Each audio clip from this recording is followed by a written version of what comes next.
గట్టిగా హల్లెలూయా. మరి ఈ ప్రత్యేకమైన ప్రార్థన కూడికకు నన్ను ప్రేమతో ఆహ్వానించిన దైవ సేవకులు జోసి పాస్టర్ గారికి, అలాగనే పాస్టర్ గారికి నా ప్రత్యేకమైన వందనాలు. మరి కూడి వచ్చిన విశ్వాసులైన మీ అందరికీ కూడా ప్రభు పేరట శుభాభివందనాలు తెలియజేస్తున్నాను. ఈ పరిచర్యను, దైవ సేవకుల కుటుంబాన్ని, విశ్వాసులైన మీ కుటుంబాన్ని దేవుడు నిశ్చయముగా ఆశీర్వదించునుగాక. చెప్దాము గట్టిగా ఆమేన్. చాలా సంవత్సరాల క్రితం నేను మంతినీటికి వచ్చాను. కొంతమంది నన్ను గుర్తుపట్టి ఉంటారు. చాలా సంవత్సరాల తర్వాత ఈరోజు మళ్ళీ మీ మధ్యలోనికి రావడం చాలా సంతోషం. ఈ సమయంలో దేవుని వాక్యంలోనికి మనం వెళ్దాం. నేను ఈరోజు మధ్యాహ్న కాల సమయంలో దేవుని సన్నిధిలో ప్రార్థనపూర్వకంగా ప్రార్థన చేసి వచ్చాను. కొన్ని మాటలు మీకు అందించాలి అని దేవుడు మనందరితో మాట్లాడునుగాక. పరిశుద్ధాత్మ దేవుడు మనకు సహాయము చేయునుగాక. ఆమేన్. చూడండి, బైబిల్ గ్రంథములందరూ కూడా తీసి కీర్తనల పుస్తకం 108వ కీర్తన 8వ వచనాన్ని చదువుదాం. అలాగనే 60వ కీర్తన 7వ వచనాన్ని చదువుదాం.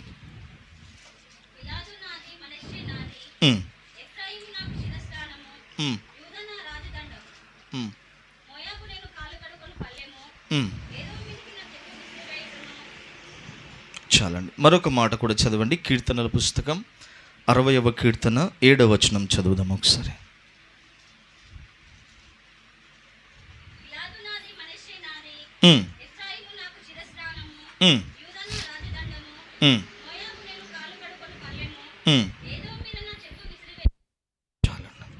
చూడండి, దేవుడు బైబిల్ గ్రంథములో ఈ ఒక్క మాటను 2 సార్లు రాయించినట్లుగా చూస్తున్నాం. బైబిల్లో ఒక పదము ఒక్కసారి రాయడమే ఒక అద్భుతం అనుకుంటే, ఒకే పదాన్ని దేవుడు 2 సార్లుగా రాయించాడంటే ఆ మాట చాలా విలువైందై ఉంటుంది. ఆ మాట చాలా శ్రేష్టమైనదై ఉంటుంది. అయితే అక్కడ దేవుడు కొన్ని విషయాలు మాట్లాడుతుంటాడు. మరొకసారి చదువుదాం ఆ మాట. గిలాదు నాది, మనష్షే నాది, ఎఫ్రాయిము నాకు శిరస్త్రాణము, యూదా నాకు రాజదండం. చూడండి, దేవుడు కొంతమంది గురించి అక్కడ మాట్లాడుతున్న మాట ఏంటంటే, కొంతమంది గురించి దేవుడు నెగిటివ్గా మాట్లాడుతున్నాడు. అంటే కొంతమంది మీద నేను చెప్పు విసరవేస్తాను అన్నాడు అక్కడ. గిలాదు నాది, మనష్షే నాది, ఎఫ్రాయిము నాకు శిరస్థానము, యూదా నా రాజదండము, మోయాబు నిన్ను కాళ్ళు కొడుగు కన్న పల్లెము, ఏదోము మీదికి నేను నా చెప్పు విసరవేసేదను అన్నాడు.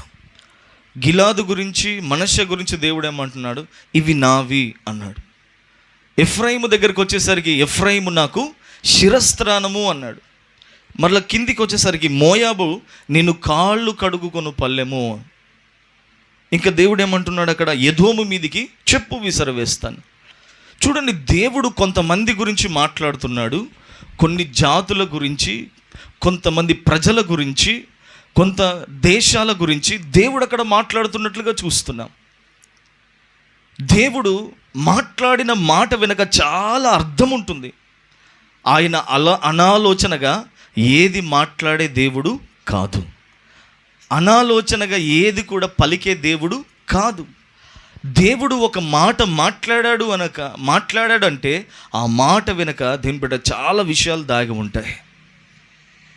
ఈరోజు దేవుడు ఇక్కడ ఒక వ్యక్తి గురించి సాక్ష్యం ఇస్తున్నాడు. ఆ వ్యక్తి పేరు ఏంటంటే ఎఫ్రాయిము. అమ్మా, ఎవరండి? చెప్పండి గట్టిగా. ఎఫ్రాయిం. చూడండి, బైబిల్ గ్రంథంలో దీని బిడ్డ ఎఫ్రాయిము గురించి దేవుడు ఏమన్నాడంటే నాకు శిరస్త్రాణము అన్నాడు. ఏమన్నాడమ్మా? చెప్పండి. శిరస్త్రాణం అంటే దేవుడు ఎఫ్రాయిమును ఎక్కడ పెట్టుకుంటున్నాడంటే ఆయన తల మీద పెట్టుకుంటున్నాడు దేవుడు.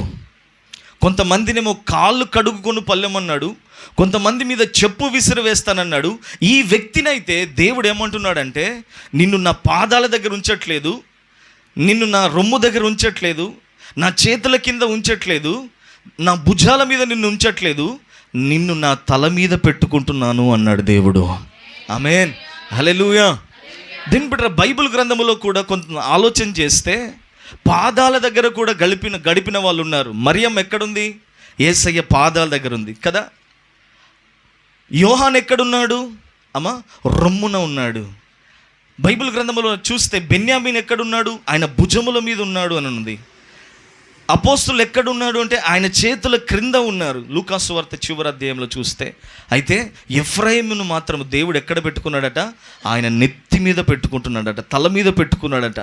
ఎందుకయ్యా ఇంత ఘనతనిచ్చావు అని అంటే, దేవుడు ఒక వ్యక్తిని అంత అందలం ఎక్కిస్తున్నాడంటే, ఒక వ్యక్తిని దేవుడు అంత పై స్థానంలో పెడుతున్నాడంటే, ఆ వ్యక్తిలో ఏదో ఒకటి దేవుడికి నచ్చింది గనకనే దేవుడు ఆ స్థాయిలో పెట్టగలుగుతున్నాడు. ఆమేన్, హల్లెలూయా, హల్లెలూయా. చూడండి, బైబిల్ గ్రంథములో దేవుని సింహాసనం గురించి మనం ఆలోచన చేస్తే, పరలోకములో దేవుని సింహాసనమే ఫైనల్. కానీ యెషయా గ్రంథం 6వ అధ్యాయంలో చూస్తే దూతల గురించి రాయబడింది. అక్కడ శరాపులు ఆయనకు పైన ఉన్నారంట. ఎక్కడున్నారట? ఆయనకు పైన. యేసయ్యను అడిగితే, యేసయ్య మీరే ఉన్నతమైన స్థానంలో ఉన్నారు, ఇప్పుడు ఆ శరాపులు మీకంటే పైన ఉన్నాయి అని అంటే, దేవుని బిడ్డలారా, దేవుడికి నచ్చితే దేవుని బిడ్డరా వారినైనా మనల్నైనా ఆయన ఎక్కడైనా పెట్టగలుగుతాడు మనల్ని. ఆమేన్, హల్లెలూయా. ఈరోజు నేను చెప్పాలనుకున్న ఒక మాట ఏంటంటే, మనుషుల దగ్గర లోకములో ఒకవేళ మనకు విలువ లేకపోవచ్చు, కానీ దేవునికి నచ్చినట్లుగా మనం బతకగలిగితే, దేవునికి ఇష్టలుగా మనం బతకగలిగితే, దేవుడు కోరుకున్నట్లుగా మనం బతకగలిగితే, ఖచ్చితంగా ఆయన మనల్ని ఉన్నతమైన స్థానములో దేవుడు పెట్టగలిగిన వాడై ఉన్నాడు. ఆమేన్, హల్లెలూయా. చెప్దామా గట్టిగా? చూడండి దేవుని బిడ్డలారా, ఎఫ్రాయిమును దేవుడు అంతగా ప్రేమించడానికి గల కారణం ఏంటి? ఎఫ్రాయిమును దేవుడు అంత గొప్ప స్థాయిలో ఉంచడానికి గల కారణం ఏంటి? దేవుడు ఎఫ్రాయిమును గణపరచడానికి అంత గొప్ప కారణం ఏముంది అని చూస్తే, ఆయన జీవిత విధానము దేవునికి నచ్చింది. ఆ జీవితాన్ని చూసిన వాడు దేవుడు అతన్ని అంత ఉన్నతమైన స్థానంలో దేవుడు ఆశీర్వదించిన వాడై ఉన్నాడు. ఆమేన్. చూడండి, కొంతమంది గురించి తల్లిలు అంటారు, అరే నిన్ను నేల మీద నడిపియలేదురా, నా నెత్తిన పెట్టి చూసుకున్నాను అని అంటాడు కదా. ఎంత ఘనత! మనల్ని సమానంగా పెట్టలేదంట దేవుడు, ఆయన తల మీద పెట్టుకున్నాడంట. అంటే దేవుడు అంత గొప్ప స్థానాన్ని దేవుడు ఇస్తున్నాడు. ఈరోజు ఇక్కడ కూర్చున్న మనలందరినీ ఆ స్థానములో దేవుడు చూడాలని కోరుకుంటున్న వాడై ఉన్నాడు. ఆమేన్, హల్లెలూయా. ఆయనకు కులముతో పని లేదు, మతముతో పని లేదు, రంగుతో పని లేదు, చదువుతో పని లేదు. దేని బిడ్డలారా, పేద ధనికని పని లేదు. దేని బిడ్డరా, దేవునికి నీ మనస్సు నచ్చితే, దేవునికి నీ జీవితం నచ్చితే, దేవునికి నీ ప్రవర్తన నచ్చితే చాలు, దేవుడు అందరిలోకెల్లా ఒక ప్రత్యేకమైన వ్యక్తిగా నిన్ను మార్చి అందలం ఎక్కించగలుగుతాడు దేవుడు. ఆమేన్. దేవుడు ఒక ఘనమైన స్థానంలో పెట్టగలుగుతాడు. నీకు చదువు రాకపోవచ్చు దేవుని బిడ్డలారా, ఆస్తిపాస్తులు లేకపోవచ్చు, అంత జ్ఞానము లేకపోవచ్చు, కానీ దేవునికి నచ్చే జీవితం ఉంటే చాలు, నీ చరిత్రను దేవుడు మార్చగలిగిన వాడే ఉన్నాడు. ఆమేన్. ఎందుకంటే కాల గమనమును దేవుని వశములో ఉన్నాయి. ఎంతమంది అడ్డుపడ్డా నీ ఎదుగుదలకు, నీ ఆశీర్వాదానికి, దేవుని బిడ్డ నువ్వు వర్ధిల్లకుండా ప్రపంచమంతా అడ్డుపడ్డా నేను ఎవరు కూడా ఆపలేరు. ఎందుకో తెలుసా? నువ్వు దేవునికి నచ్చిన వ్యక్తివి గనక ఆయన నిన్ను పైకెత్తినప్పుడు ఈ ప్రపంచము నిన్ను ఆపలేదు. ఆమెన్ చెప్దామా గట్టిగా? ఆమెన్, హల్లెలూయా. కనుక చూడండి, దేవునికి ఏం నచ్చింది ఎఫ్రాయిములో అంటే, కొన్ని మాటలు మీకు చూపిస్తాను, సమయం తక్కువగా ఉంది కనుక కొన్ని మాటలు చూపిస్తాను. చూడండి, ఎఫ్రాయిము అనే మాటకు 2 అర్థాలు ఉన్నాయి. ఏంటండి చెప్పండి? 2 అర్థాలు. ఒకటిది ఎఫ్రాయిము అనగా రెండంతల దీవెన. ఏంటిదండి? రెండవది ఏంటంటే, ఎఫ్రాయిము అనే మాటకు అర్థం ఏంటంటే ఫలము. చెప్పండి ఏంటిది? చెప్పండి గట్టిగా. మొదటిది ఏంటిది? రెండంతల దీవెన. రెండో మాట ఫలం. ఈరోజు నేను అంటున్నాను, యేసయ్యకు ఎఫ్రాయిములో ఏమి నచ్చిందంటే, ఆయన ఫలము కలిగిన అనుభవాలు దేవునికి నచ్చాయి. ఆమేన్. ఎఫ్రాయిము ఎవరు అంటే ఫలములు కలిగిన వాడై ఉన్నాడు. ఫలింపు అనుభవం కలిగిన వాడై ఉన్నాడు, ఫలభరితమైన అనుభవాలు కలిగిన వాడున్నాడు. అందుకనే ఆ ఫలములు చూసిన దేవుడు ఆయనను అంత గొప్ప స్థానములో పెట్టగలిగాడు. ఈరోజు సంఘమైన మనం, దేవుని బిడ్డలమైన మనం, దేవుని ఆరాధిస్తున్న మనం ఫలభరితమైన అనుభవాలు, ఫలములు మన జీవితంలో ఉన్నట్లయితే నిన్ను కూడా దేవుని బిడ్డలారా అంత గొప్ప స్థానములో పెట్టడానికి దేవుడు సిద్ధంగా ఉన్నవాడై ఉన్నాడు. ఆమేన్, హల్లెలూయా. చూడండి, దీని బట్టి సమయం లేదు, త్వరగా మనం ముందుకు వెళ్దాం. ఎలాంటి ఫలాలు మనం కలిగి ఉండాలో కొన్ని మాటలు మీకు చూపిస్తాను. చూడండి, బైబిల్ గ్రంథంలో ఉన్న వాళ్ళందరూ కూడా మొదటి మాటగా తీయండి. లూకా సువార్త 3వ అధ్యాయం 8వ వచనం చూద్దాం ఒకసారి. Luke chapter 3:8 verse. చాలు చూడండి, ఏ ఫలము కావాలంటే దేవునికి? అందరు చెప్పండి, మారు మనసుకు తగిన ఫలము ఫలించండి. ఈ రోజుల్లో చాలామంది జీవితాల్లో మారు మనసుకు తగిన ఫలములు కనబడట్లేదు. ఈ ఫలాలు ఎలా ఉంటాయి? యాపిల్ పండులాగా ఉంటాయా, జామ పండులాగా ఉంటాయా, నిమ్మ పండులాగా ఉంటాయంటే ఈ ఫలము కనబడేది పండు ఆకారంలో కాదు, కానీ క్రియల రూపంలో ఈ ఫలములు కనబడగలుగుతాయి. ఈ రోజుల్లో చాలామంది జీవితాల్లో నేను మారు మనసు పొందాము అని చెప్తున్నారు, కానీ దానికి తగిన క్రియలు కనబడట్లేదు. అర్థమవుతుందా? నేను లోకానికి వేరై పోయాను అని చెప్తున్నావు, కానీ మాటతో చెప్తున్నావు, కానీ నీ క్రియలలో మార్పు రాలేదు. ఈరోజు చాలామంది జీవితాల్లో నేను మారానండి, యేసు ప్రభు నమ్ముకున్నానని చెప్తున్నాను. కొంతమందిలో వస్త్రధారణ మారింది, సిద్ధపడు అలంకరణలో మార్పు వచ్చింది, కానీ వ్యక్తిత్వంలో మార్పు రాలేదు, హృదయం మారట్లేదు. ఈరోజు ప్రభు నీతో మాట్లాడుతున్న మాట ఏంటంటే, మారు మనసుకు తగిన ఫలం ఎవరైతే ఫలిస్తారో వారిని దేవుడు తన నెత్తిన పెట్టుకొని ఊరేగించబోతున్నాడు, వారిని అంత ఘనపరచబోతున్నాడు. దేవుడు వారిని అంత ఆశీర్వదించువాడే ఉన్నాడు. నేను మారాను అని మాటతో చెప్పడం కాదు, క్రియలతో దేవునికి, ప్రపంచానికి కనబడాలి మనం మార్పు నొందాము అనని. కొంతమంది బైబిల్లో చెప్తున్నారు, తాము యూదులు కాకయే మేము యూదులమని చెప్పుకున్న వారు ఉన్నారంట. భక్తి లేకనే తాము భక్తి కలిగిన వారమని చెప్పుకున్న వారు ఉన్నారు. ఈరోజు నేను మారు మనసు పొందాను అని చెప్తున్నావు, కానీ దాని క్రియలు కనబడట్లేదు. నేను మారానని చెప్తున్నావు, మరి దాని క్రియలు ఎక్కడున్నాయి? ఒకసారి దేవుని బిడ్డ యోనా దేవుని సన్నిధిలో పారిపోతుంటే ఓడలో ఎక్కిన తర్వాత ఆ ఓడలో ఉన్న వాళ్ళు అడుగుతారు, ఏంటయ్యా ఎక్కడికి వెళ్తున్నావు అని అంటే, నేను జీవము కలిగిన దేవుని సేవకుని, ఆయన యందు భయభక్తులు కలిగిన వాడిని అన్నాడు. భయభక్తులు కలిగిన వాడిని అన్నాడు, మరి దేవుని మాటకిన లోబడుతున్నాడా?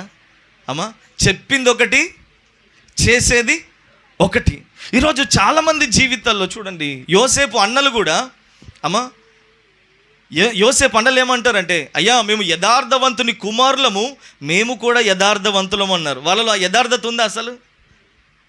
అంటే లేకనే చెప్పుకుంటున్న వాళ్ళు ఉన్నారు. ఈరోజు చాలామంది సంఘములో నేను దేవుని బిడ్డను అని చెప్పుకుంటున్నావు, కానీ ఒక్క గుణం కూడా దేవుంది నీలో లేదు, ఒక్క ఫలం లేదు నీలో. కొంతమంది ఎలా ఉంటారంటే కొంత మారుతారు. ఎంత చెప్పండి చెప్పండి, ఎట్లా మారుతారు?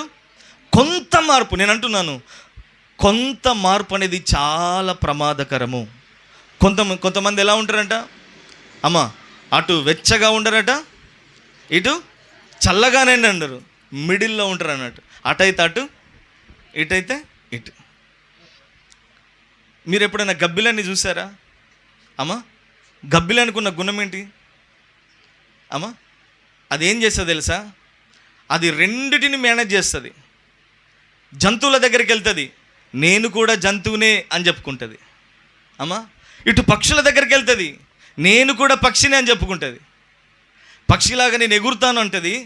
జంతువులకు, పిల్లలకు పాలిస్తాయి కదా, అవి కూడా అలానే ఇస్తుంది. అంటే అటైతే అటు, ఇటైతే ఇటు అని చెప్పుకుంటాయి. అంటే జంతువు అని చెప్పట్లేదు, పూర్తిగా పక్షి అంటే పక్షి అని చెప్పుకోవట్లేదు. ఈరోజు చాలామంది జీవితాల్లో అలాంటి అనుభవాలు కలిగి ఉంటున్నారు. కొంత మార్పు కాదండి, అంత మనం మార్పు నొందిన వారిగా మనం అందరం ఉండగలగాలి. ఆమెను చెప్దామా గట్టిగా? హల్లెలూయా. సంపూర్ణమైన మారు మనసు పొందాలి, సంపూర్ణమైన మార్పు పొందాలి. ఈ రోజుల్లో చాలామంది జీవితాల్లో సంపూర్ణమైన మార్పు లేదు. చూడండి, కొంచెం మీకు ఒక మాట మీకు చూపిస్తాను. దానియేలు గ్రంథం 2వ అధ్యాయం 41, 42 వచనాలు త్వరగా చదువుకుందాం ఒకసారి.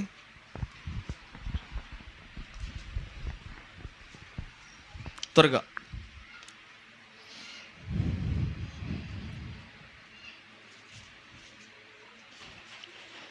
దానియేలు గ్రంథం 2వ అధ్యాయం 41, 42 వచనం.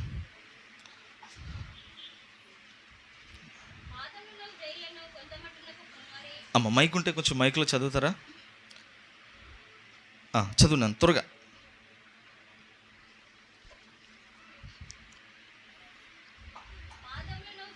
కొంత మట్టునకు కుమ్మరి మట్టిది గాను, కొంత మట్టునకు ఇనుపది గాను. చదువు. అదే తమరికి కనబడెను గనుక పాదముల వేళ్లను కొంత మట్టునకు కుమ్మరి మట్టిది గాను, కొంత మట్టునకు ఇనుపదిగా ఉన్నట్టు తమరికి కనబడెను గనుక ఆ రాజ్యంలో భేదములుండెను. అయితే ఇనుము బురదతో కలిసి ఉన్నట్లు కనబడెను గనుక ఆ రాజ్యంలో అలాగున ఉండును. ఆ రాజ్యంలో ఇనుము వంటి బలము గలదై ఉండును. పాదములు వ్రేళ్ళు కొంత మట్టునకు ఇనుపవిగాను, కొంత మట్టునకు మట్టివిగాను ఉన్నట్లు ఆ రాజ్యము ఒక విషయంలో బలముగాను, ఒక విషయంలో నీరసంగాను ఉండును. అమ్మ చూసారా, బలమైంది బలహీనమైంది రెండు కలిసి ఉన్నాయట. అమ్మ అర్థమవుతుందా ఇప్పుడు? చాలామంది జీవితాల్లో అలానే ఉన్నాయి. మారలేదంటే కొంచెం మారావు, పూర్తిగా మారావంటే పూర్తిగా మారలేని పరిస్థితి. ఈరోజు చాలామంది జీవితాల్లో నీలో బలమైనవి లేవా అంటే ఉన్నాయి, మరి బలహీనమైనవి లేవా అంటే అవి కూడా ఉన్నాయి. రెండు కలిసి ఉంటున్నాం మనం. చంద్రుడు చూడండి అమ్మ ఎట్లుంటాడు, కొంతకాలమేమో నిండుగా ఉంటాడు, తెల్లగా ఆకారం, పరిశుద్ధమైన ఆకారంలో ఇంకొంచెం కననే పడ్డాడు కదా. అలాంటి అనుభవాలు ఉంటున్నాయి చాలామంది జీవితాల్లో. ఈరోజు ప్రభు మనతో మాట్లాడుతున్న మాట ఏంటంటే, మారు మనసుకు తగిన ఫలం ఫలించే వారిగా మనం అందరం ఉండాలి. ఆమేన్. నీవు మాటతో మారడం కాదు, నీ క్రియలు సాక్ష్యం ఇవ్వాలి. మాటతో కాదు, క్రియలు సాక్ష్యం ఇవ్వాలి. ఈ వ్యక్తి మారాడు అనని నీ క్రియలు చెప్పగలగాలి, ఈ వ్యక్తి మారాడు అనని. సేవకుడు చెప్పగలగాలి. బైబిల్ గ్రంథంలో ఒక దొంగ ఉన్నాడు, బలహీనమైన పరిస్థితుల్లో. ఫిలెమోనుకు రాసిన పత్రికలో ఉంటుంది ఆ వ్యక్తి గురించి. దేవుని బిడ్డలారా, ఆయన తన జీవితాన్ని మార్చుకున్నాడు, తన బ్రతుకును మార్చుకున్నాడు. ఇలా ఎంతోమంది తమ బ్రతుకును మార్చుకొని మార్పు నొంది దేవుని సేవలో అద్భుతంగా నిలబడ్డ వాళ్ళు ఉన్నారు. నేను చెప్పాలనుకున్న ఒక మాట ఏంటంటే, మన హృదయం దేవుని బిడ్డరా అద్భుతమైన రీతిలో మనం మార్చుకోవాలని దేవుడు మనతో మాట్లాడుతున్న వాడై ఉన్నాడు. చాలామంది జీవితాల్లో నేను అంటున్నాను, పైకి మనం మార్పు నొందిగా కనబడుతున్నాం. నేను అంటున్నాను, ఇలాంటిని బట్టి మనము ప్రపంచాన్ని మోసం చేయొచ్చు, కానీ దేవుణ్ణి మాత్రం మోసం చేయలేం. ఎందుకో తెలుసా? రేపటి దినాన యేసయ్య వచ్చినప్పుడు విడువబడిపోతాం. అలాంటి పరిస్థితి మనకు రాకుండాన్నట్లుగా మనం ఏం చేయాలంటే, ప్రతిరోజు మనల్ని మనమే మార్పు నోలికి నడిపించుకుందుముగాక. ఆమేన్.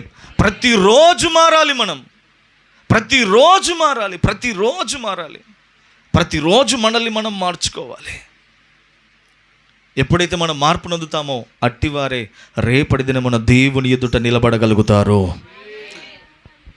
మన దేవుడు ఎఫెసీయులకు రాసిన పత్రికలో రాసిన మాట ఏంటో తెలుసా? మచ్చ, డాగు, ముడత, కలంకము అట్టిది ఏది లేనిదే ఆయన ఎదుట రేపటి దినం ఉండగలుగుతుంది. అందుకే మన జీవితంలో సంపూర్ణమైన మార్పు నొందాలి, సంపూర్ణమైన మార్పు నొందాలి. ఎప్పుడైతే మనం మార్పు నొందుతామో అట్టివారే రేపటి దినమున దేవుని ఎదుట వారు నిలబడగలుగుతారు. ఆమేన్. చూడండి, దీని బట్టి సమయం లేదు కనుక మొదటిది మారు మనసుకు తగిన ఫలము. అందులోనే ఫలాల గురించి కొన్ని మాటలు మీకు చెప్తాను. చూడండి ఒక మాట. రోమపత్రిక 6వ అధ్యాయం 22వ వచనం చదువు ఒకసారి.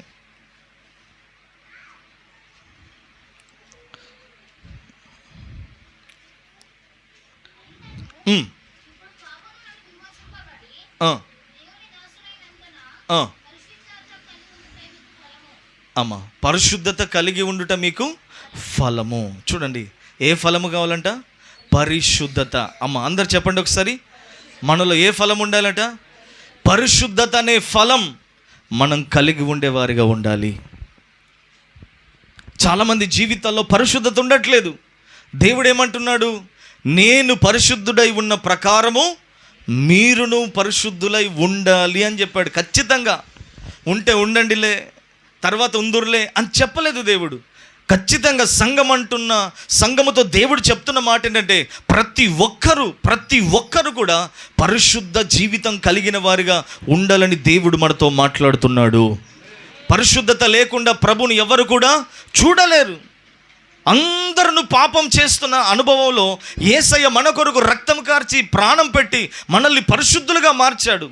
అయితే పరిశుద్ధులుగా బ్రతకాల్సిన మనం మరలా ఏదో ఒక బలహీనతలో పడిపోతున్నాం, మరలా ఏదో ఒక కొరతలో పడిపోతున్నాం, మరలా ఏదో ఒక లోపంలో పడిపోతున్నాం. అందరము ఈరోజు దేవుడు మనతో మాట్లాడుతున్న మాట ఏంటంటే ప్రతి వారు పరిశుద్ధమైన జీవితము చేయాలని దేవుడు కోరుకుంటున్న వాడే ఉన్నాడు.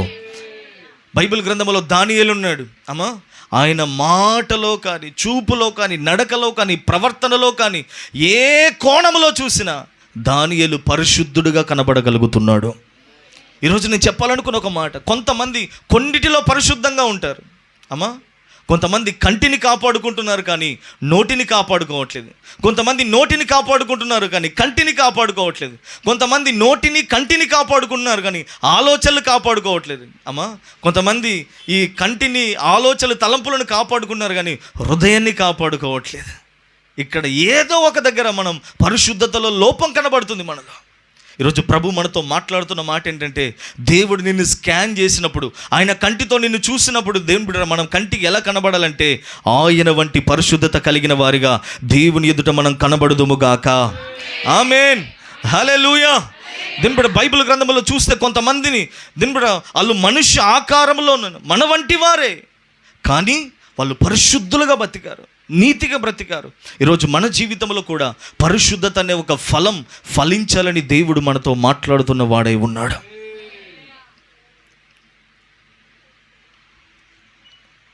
పరిశుద్ధత అనేది ఈజీ కాదు. ఈజీయా అమ్మా? అందుకే మనం ఏం చేయాలంటే ఇహలోక మాలిన్యం అంటకుండా మనల్ని మనం ఏం చేయాలంట అమ్మా? మనల్ని మనం ఏం చేయాలి అమ్మా? కాపాడుకోవాలి. ఎక్కడికి వెళ్తే మనం అపవిత్రం అవుతామో అక్కడికి వెళ్ళకూడదు. ఏ మాట మాట్లాడతామో అపవిత్రం అవుతామో, ఏ మాట మాట్లాడితే అని ఆ మాట మాట్లాడకుండా మనల్ని మనం కాపాడుకోవాలి. ఎవరికి చేయి కలిపితే మన పరిశుద్ధత పాడైపోతుందో, ఎక్కడ మనము నిలబడితే మన మనసు, మన తలంపులు చెడిపోతున్నాయో అక్కడ నిలబడకుండా మన పరిశుద్ధతను మనము కాపాడుకునే వారిగా మనం అందరం ఉండాలి. ఆమేన్ చెప్దామా గట్టిగా? హల్లెలూయా, హల్లెలూయా. చూడండి, సమయం త్వరగా అయిపోతుంది కనుక నేను ముందుకు వెళ్తున్నాను. ఒక్కటే మాటలో ఇంకొక మాట, హెబ్రీ 13:5 జిహ్వ ఫలం ఉంది. అమ్మ, స్తుతించడం కూడా ఒక ఫలమే. అమ్మ, మనం నోటితో ఏం చేయాలి? దేవుణ్ణి స్తుతిస్తూ ఉండాలి, దేవుని గణపరుస్తూ ఉండాలి. స్తుతించే వారిని బట్టి, ఆ ఫలమును బట్టి దేవుడు మనల్ని ఆశీర్వదించువాడై ఉన్నాడు, దేవుడు మనల్ని గొప్ప చేయువాడై ఉన్నాడు. చాలామంది జీవితాల్లో సనుగుంటుంది కానీ స్తుతి ఉండదు. అమ్మ చెప్పండి, 24 hours సనుగుతారు కానీ అమ్మ 24 hours స్తుతించలేరు. 24 గంటలు ఏం చేస్తారు? భర్త మీదనో, భార్య మీదనో, పన్ను మీదనో, దేని మీదనో సనుగుతూనే ఉంటాం మనం. నేను అంటున్నాను, మన మైండ్ సెట్ అలా అలవాటు అయిపోయింది. ఈరోజు దేవుడు మాట్లాడుతున్న మాట, నిన్ను నీవు మార్చుకోవాలంటే సనగడం మానేసి సనుగుడు స్థలంలో, సనుగుడు ప్లేస్లో ప్రతిరోజు, ప్రతి పూట, ప్రతి క్షణం, ప్రతి వ్యక్తిని బట్టి దేవుని స్తుతించేవారిగా మనం అందరం ఉండాలి. నాకు తెలిసిన ఒక దైవ సేవకుడు ఉన్నాడు. ఆయన ఏదైనా దేవుని స్తోత్రం అంటాడు. అయ్యా పలానా అమ్మ చనిపోయిందంటే, ఓ అవునా, దేవునికి స్తోత్రం అంటాడు ఆయన. అది ఆయనకు అట్లా అలవాటు అయిపోయింది. అంటే ప్రతి క్షణం దేవుని స్తుతించడం నేర్చుకున్నాడు. ఈరోజు నేను అంటున్నాను, మంచి జరిగితేనే దేవుణ్ణి స్తుతించడం కాదు, కీడు జరిగిన, అపాయము జరిగిన కూడా దేవుణ్ణి స్తుతించే వారిగా మనం అందరం ఉండాలి. అదొక ఫలం. చాలామందికి ఆనందం వచ్చిందనుకోండి, మంచి జరిగిందనుకోండి, ఓ దేవునికి స్తోత్రం అంటారు. ఏదైనా వాళ్ళకు వ్యతిరేకమైనది ఏదైనా జరిగిందా స్తుతించలేరు. నేను అంటున్నాను, నిజమైన భక్తి కలిగిన వాడు, నిజమైన విశ్వాసం కలిగిన వారు, నిజమైనటువంటి దేవుణ్ణి ప్రేమించేవారు, నేను అంటున్నాను, వారు ఏది జరిగినా దేవుణ్ణి స్తుతిస్తూనే ఉండగలుగుతారు. పౌలు, శీలలు చూడండి, అమ్మా వాళ్ళు చెరసాలలో ఉన్నారు. ఒక పక్క రక్తం కారుతుంది, కొట్టిన దెబ్బలకు శరీరం వాపొచ్చి ఒకవైపు భయంకరమైన నొప్పి లేస్తూ ఉంటే నేను అంటున్నాను, వాటన్నిటినీ మర్చిపోనట్లుగా దేవుని స్తుతిస్తూ కీర్తిస్తూ దేవుని కొనియాడుతున్నారు వాళ్ళు. ఈరోజు నేను అంటున్నాను, మన జీవితంలో కూడా ఏదైనా పెయిన్ ఉందా, ఏదైనా బాధ ఉందా, దాన్ని మర్చిపోయే మెడిసిన్ ఏంటో తెలుసా? లోకల్లో దొరుకుతున్న బ్రాండ్లు కాదు దేవుని బిడ్డలారా. స్తుతి నీ బాధను మర్చిపోనట్లుగా చేయగలుగుతుంది, నీ శ్రమలను మర్చిపోనట్లుగా చేయగలుగుతుంది, నీ ఇరుకులను మర్చిపోనట్లుగా చేయగలుగుతుంది. పౌలు జీవితంలో రాళ్ళ దెబ్బలు తగిలినప్పుడల్లా స్తుతిస్తుంటే ఆ స్తుతి దేవుడు ఒక మెడిసిన్ లాగా పనిచేసింది. ఆ గాయం, ఆ నొప్పిని మర్చిపోనట్లుగా చేయగలిగింది. ఈరోజు నేను అంటున్నాను, అలాంటిది మనము అలవాటు చేసుకుందుము గాక. ఆమేన్. చూడండి, బైబిల్ గ్రంథంలో చాలా ఫలాలు ఉన్నాయి. నీతి ఫలం ఉన్నాయి, వెలుగు ఫలం ఉంది, ఇలా చెప్పుకుంటూ వెళ్తే చాలా ఉన్నాయి. దీని బిడ్డరా, దేవుడు మాట్లాడుతున్న మాట, ఎఫ్రాయిములో దేవునికి ఏమి నచ్చిందంట? ఫలము నచ్చింది. నేను అంటున్నాను, ఫలములను బట్టి దేవుడు మనల్ని ఇష్టపడుతున్న వాడై ఉన్నాడు. ఆమేన్ చెప్దామా? దేవుడు ఎలాంటివి ఇష్టపడతాడు? లోకం ఇష్టపడ్డట్లుగా ఇష్టపడు. లోకంలో చదువు ఉంటే ఇష్టపడతారు, జ్ఞానం ఉంటే ఇష్టపడతారు, డబ్బు ఉంటే ఇష్టపడతారు కదా, వెనకాల బ్యాక్గ్రౌండ్ ఉంటే ఇష్టపడతారు, 4-5 మేడ మిద్దలు ఉంటే ఇష్టపడతారు, సూపర్ లగ్జరీ కార్లు ఉంటే ఇష్టపడతారు. కానీ దేవుడు అలా కాదు. దేవుడు అంటున్న మాట ఏంటంటే, ఫలములుంటే నేను నిన్ను కోరుకుంటాను అంటున్నాడు దేవుడు. ఫలములుంటే నేను నిన్ను ఇష్టపడతాను అంటున్నాడు దేవుడు. అందుకే నేను అంటున్నాను, మన జీవితంలో ఫలము కలిగిన వారిగా మనం అందరం ఉండాలని దేవుడు కోరుకుంటున్న వాడే ఉన్నాడు. చూడండి, రెండో మాట కూడా మీకు చూపిస్తాం. దేవుడు మనల్ని ఆశీర్వదించడానికి, గొప్ప స్థానంలో పెట్టడానికి మరొక మాట మనం చూద్దాం. చూడండి, జకర్యా గ్రంథం 10వ అధ్యాయం 7వ వచనం చదువు ఒకసారి.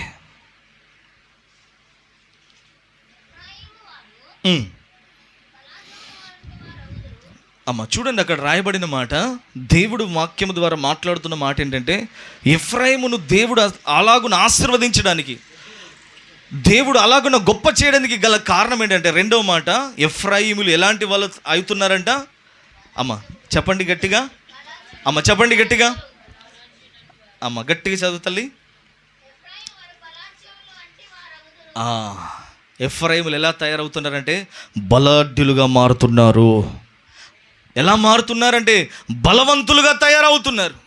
సంగమా, ప్రభు మనతో మాట్లాడుతున్న మాట ఏంటంటే, సంఘాన్ని దేవుడు బలహీనంగా చూడాలని కోరుకోవట్లేదు, సంఘాన్ని దేవుడు బలంగా తయారు కావాలని దేవుడు కోరుకుంటున్న వాడై ఉన్నాడు.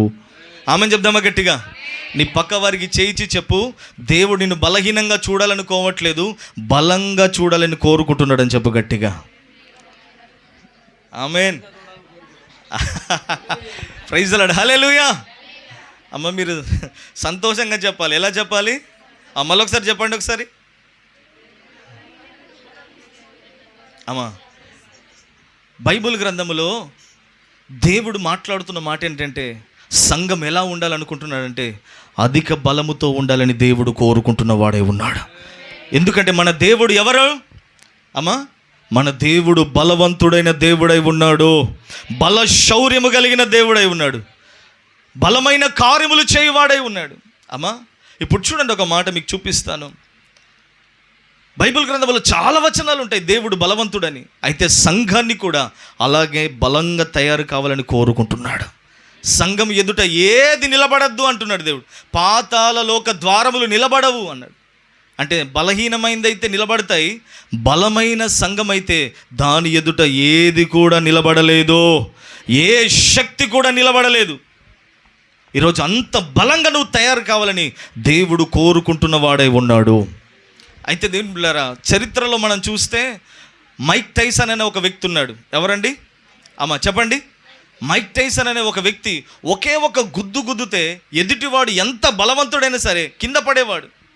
ప్రపంచమంతా వెరీ గుడ్, చాలా అద్భుతమైన వ్యక్తి అన్నారు. కానీ నేను అంటున్నాను, దేవుడు కోరుకుంటుంది శరీర సంబంధమైన బలం కాదు, ఆత్మలో బలవంతులమై ఉండాలని దేవుడు కోరుకుంటున్నాడు. ఆమేన్. హల్లెలూయా. చెప్దామా గట్టి ఒకసారి? ఆత్మలో బలవంతులం కావాలి. ఎక్కడ? అమ్మ చెప్పండి గట్టిగా. ఈరోజు నేను అంటున్నా, ఆత్మలో బలవంతులం కావాలి. చాలామంది జీవితాల్లో శరీరంలో బలం పొందుకుంటున్నారు, కానీ ఆత్మలో బలహీనంగా ఉంటున్నారు.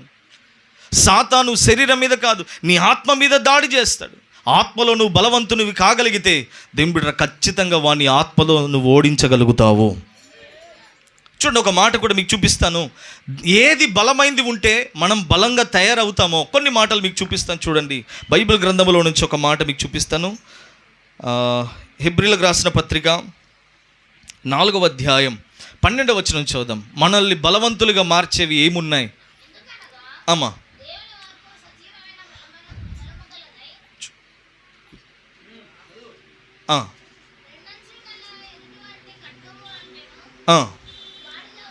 చూడండి, అక్కడ దేవుని వాక్యం ఎలా ఉందంట? సజీవమైనదై బలమైనదై ఉన్నది. ఈరోజు సంఘమైన మనమందరం ఎలా ఉండాలంటే, బలవంతులంగా మనం మార్చబడాలంటే మనలో ఏముండాలంటే బలమైనది ఉండాలి. ఆ బలమైనదే దేవుని వాక్యమై ఉన్నది. ఆమేన్, హల్లెలూయా. ఈరోజు నేను అంటున్నాను, ఎవరి గుండెల్లో, ఎవరి మనస్సుల్లో, ఎవరి ఆలోచనలో, ఎవరి నరాల్లో దేవుని వాక్యం నిండుకుంటుందో వారు జీవితంలో వాళ్ళు బలవంతులుగా ఉండగలుగుతారు. ఆమేన్ చెప్దామా గట్టిగా? నేను అంటున్నాను, దేవుని వాక్యము చేత నింపబడాలి మనం. బైబిల్ గ్రంథంలో దేని ఒక వ్యక్తి ఉన్నాడు. ఆ వ్యక్తి పేరేంటంటే ఎజ్రా. ఎవరండి అమ్మ చెప్పండి? ఆ వ్యక్తి ఎంత బలవంతుడంటే ఆయన ప్రాణాత్మ శరీరాల్లో ఎన్ని శోధనలు, ఎన్ని బలహీనతలు, ఎన్ని పోరాటాలు ఎన్ని వచ్చినా అతడు పడిపోక నిలబడగలిగాడు. కారణం ఏంటంటే ఒకే ఒకటి, ఆయన వాక్యము చేత నింపబడ్డవాడై ఉన్నాడు. ఎజ్రా, అనేకులు భక్తులు కంటితో పడిపోయారు, నువ్వెందుకు పడిపోలేదు? అనేకులు భక్తులు తలంపుల్లో పడిపోయారు, నువ్వెందుకు పడిపోలేదు? ఎజ్రా, అందరి వల్ల ఎందుకు భక్తిహీనంగా నువ్వెందుకు మారలేదు? చాలామంది భక్తులు పడిపోయారు కదంటే ఎజ్రా ఇచ్చిన సమాధానం ఏంటంటే, వాళ్ళలో గుండెల్లో వాక్యము నింపుకోలేదు, నేను నా గుండెల నింట వాక్యము నింపుకున్నాను. ఆమేన్. వాళ్ళందరూ బలహీనపడ్డారు, నేనైతే బలవంతులుగా నిలబడగలిగాను అన్నాడు. ఈరోజు నేను అంటున్న దేవుని బిడ్డలారా, ప్రభు మాట్లాడుతున్న మాట, ఈ ప్రపంచంలో ఏది కూడా నిన్ను పడగొట్టకుండా ఉండాలంటే వాక్యము చేత నింపబడ్డవాన్ని ప్రపంచంలో ఏది పడగొట్టలేదు. ఎందుకంటే వాక్యమే దేవుడై ఉన్నాడు గనక. ఆమెను చెప్దామా గట్టిగా? అమ్మ, మీకు అర్థమవుతుందా నేను చెప్పే మాటలు? ఈరోజు చాలామంది జీవితంలో వాక్యమును చాలా నిర్లక్ష్యం చేస్తారు. వాక్యం ఎట్లా ఉంటుందంటే, అమ్మ, ఆదివారం బైబిల్ తీసుకొని వచ్చినామంటే ఇలాంటి సెల్ఫులలో పెట్టేస్తారు. అమ్మ, మళ్ళీ ఆదివారం వస్తే దుమ్ము దులిపి, బిడ్డ ఒక బట్టది దీన్ని దూడవాలా అంటే, ఎందుకు? దుమ్ము పట్టిపోయింది. ఈ వాక్యానికి ఎంత శక్తి ఉందంటే ఒక చిన్న ఎగ్జాంపుల్ చెప్తాను. సాధు సుందర్ సింగ్ అనే ఒక వ్యక్తి ట్రైన్లో ప్రయాణమై వెళ్తున్నాడు. ట్రైన్లో ప్రయాణమై వెళ్తుంటే ఒక వ్యక్తికి వాక్యము బైబిల్ ఇవ్వాలని ప్రేరేపణ వస్తే ఆ వ్యక్తికి బైబిల్ ఇచ్చాడట. అయితే ఆ వ్యక్తి కోపముతో దాన్ని 2 ముక్కలు చేసేసాడు. పక్కన కిటికీ లాంటిది ఉంటుంది కదా, దాంట్లో నుంచి విసిరేశాడు. అయితే దైవ సేవకుడు వెళ్ళి ఆయనతో మాట్లాడతాడు, అయ్యా మీకు ఇష్టం లేకపోతే బైబిల్ నాది నాకు ఇచ్చేస్తే అయిపోతుండే కదా అంటే, ఆయన రాష్గా మాట్లాడాడు, దిగిపోయాడు, వెళ్ళిపోయాడు. ఎక్కడ వాళ్ళు అక్కడ వెళ్ళిపోయారు. అయితే ఒక వారం తర్వాత మరలా అదే రూట్లో వెళ్ళి ఒక దగ్గర పరిచర్య చేయాల్సిన పరిస్థితి దైవ సేవకునికి ఏర్పడింది. అయితే ఆ రోజు దైవ సేవకు నిలబడి, దేవుడు మీ జీవితంలో చేసిన కార్యం ఏదైనా ఉంటే నాకు తెలియచేయండి, సాక్ష్యం చెప్పండి అని అంటే, అందులో ఒక వ్యక్తి లేచి చెప్తున్నాడట, అయ్యా మొన్నటి దినాన నేను ట్రైన్ కింద పడి చచ్చిపోదామని వెళ్ళానయ్యా, కానీ వెళ్తుంటున్నప్పుడు అక్కడ కొన్ని అక్షరాలు కనబడ్డాయి, అందులో నీ వాక్యము నన్ను బ్రతికిస్తుంది అనని. ఆమెను చెప్దామా? చప్పట్లు కొడదామా గట్టిగా ఒకసారి? హల్లెలూయా. ఆ మాట, అరే ఇది ఎందుకు రాయబడింది, నిజంగా నన్ను బతికిస్తుందా అని ఆ మాటను నమ్ముకున్నాను. దేవుని దగ్గరికి వచ్చాను, నా గుండెల నిండా ధైర్యం కలిగిందయ్యా, చచ్చిపోవాలన్న మనసు తీసుకేసేసుకున్నానయ్యా, ఎన్ని శ్రమలైనా నా దేవుడు అద్భుతం చేస్తాడని నేను విశ్వాసం ఉంచానయ్యా. ఈరోజు సంగమా, వాక్యానికి ఎంత శక్తి ఉందో చూడండి. చచ్చిపోవాలనుకున్నవన్నీ బతికించిందండి దేవుని వాక్యము. ఒకరోజు మా గోలేట్లో మా ఇంటి ఓనర్ ఆమె, అప్పుడు మేము చర్చి కట్టుకున్నాం కానీ ఇల్లు లేకుండే మాకు. ఎందుకంటే ఫస్ట్ దేవుని మందిరం కావాలి, తర్వాత మనం ఎలాగైనా ఇల్లు కట్టుకోవచ్చని చర్చి కట్టుకున్నాం. మేము ఇంట్లో కిరాయి ఉంటున్నాం. మా ఓనర్ వాళ్ళు మా చర్చికి ఒక పెట్రోల్ బంక్ అంత దూరంలో ఉంటారు. అయితే ఒకరోజు ఆమె గోద్రేజు జగ్గులో కలుపుకొని తాగుదామని రెడీ పెట్టుకుంది. అయితే నేను వాక్యం చెప్తున్నాను ఆ రోజు, దేవుడు ఖచ్చితంగా ప్రతి సమస్య నుంచి విడిపిస్తాడు, అన్నిటి నుంచి దేవుడు తప్పిస్తాడు, చావాల్సిన అవసరం లేదు అని చెప్పానట. ఎప్పుడో అది. కానీ ఆ మాట ఆమె విన్న తర్వాత గోద్రేజ్ కలుపుకున్నది నేలన పడేసి ఇంటికి వెళ్ళింది, ఇంట్లోనికి వెళ్ళిపోయింది. అయితే వాళ్ళ ఆయన ఆర్మీ జవాన్ అనమాట. అయితే కాలు విరిగిందని చెప్పేసి నేను పాస్టర్ మా ఓనర్ కదా, పలకరించకపోతే బాగోదని చెప్పేసి పలకరిద్దామని వెళ్ళాం. వెళ్ళి కాలింగ్ బెల్ కొట్టేసరికి ఆమె డోర్ తీసింది, ఏడుస్తుంది. ఎవరైనా సంతోషంతో తీస్తారు కదా, మమ్మల్ని చూడగానే ఏడుస్తే ఏంది ఈమె ఎందుకు ఏడుస్తుంది అని నాకు టెన్షన్ స్టార్ట్ అయింది. పోగానే కూర్చొని మంచి నీళ్ళు ఇచ్చింది. కూర్చున్న తర్వాత పాస్టర్ గారు, కొంతకాలం కింద నేను ఇట్లా చనిపోదామని అనుకున్నాను, కానీ అక్కడ చెప్పబడిన వాక్యము నన్ను బ్రతికించింది అని చెప్పింది ఆమె. ఆమె చెప్దామా? నేను అంటున్నాను, దేవుని వాక్యానికి ఎంత శక్తి ఉందో చూడండి. దేవుని వాక్యానికి ఎంత శక్తి ఉందో. ఆయన వాక్యం మనల్ని బ్రతికిస్తుంది. ఆయన వాక్యం మనల్ని ధైర్యంతో నింపుతుంది. ఆయన వాక్యము మనల్ని దేవుని బిడ్డ నెమ్మదితో ఉంటుంది. ఎలా నడవాలో తెలియజేస్తుంది, ఎలా బతకాలో తెలియజేస్తుంది.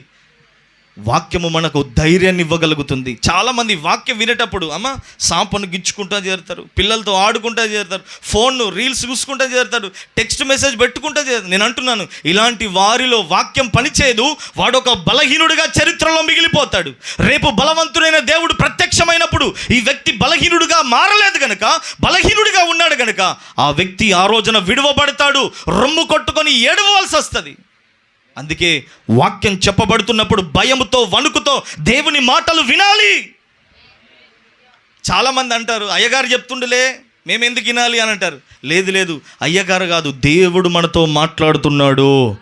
ఆమెను చెప్దామా? ఒక చిన్న మాట నేను చెప్తాను, సందర్భం కాకపోయినా ఎందుకు గుర్తు చేస్తాను. చూడండి, తెస్సలోనికి రాసిన మొదటి పత్రిక తీయండి ఒక మాట, 2వ అధ్యాయం 13వ వచనం చదువు ఒకసారి.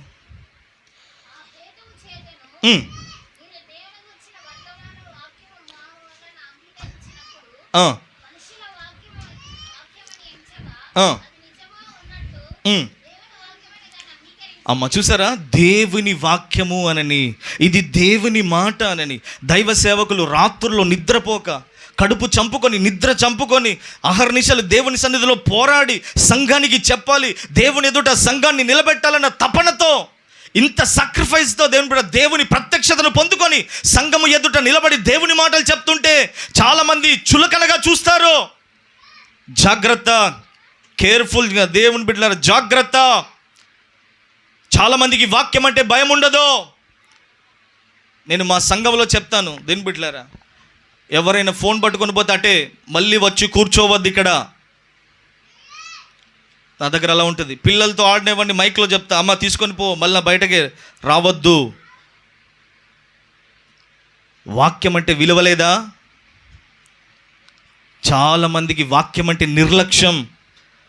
వాక్యమే దేవుడండి. ఒక రాజకీయ నాయకుడు మీటింగ్ పెడితే నోరు తెరుచుకొని మాటలు వింటావే, దేవుని మాటలు వినడానికి అంత అశ్రద్ధ దేనికి? జాగ్రత్త. మన జీవితంలో దేవునికి మొదటి స్థానం ఇవ్వాలి. దేవుని వాక్యం వినేవారిగా మనం అందరం ఉండాలి.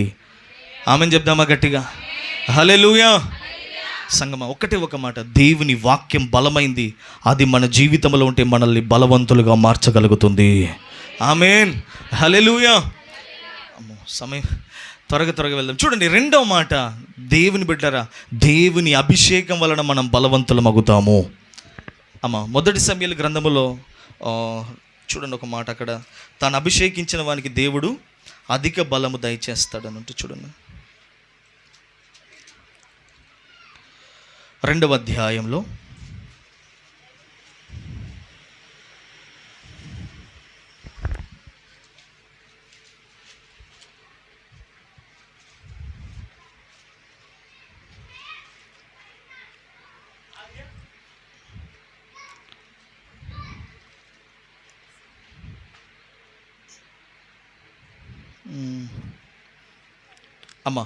చివరి లైన్లో చదవమ్మా, చివరి మాట ఉంటుంది అక్కడ.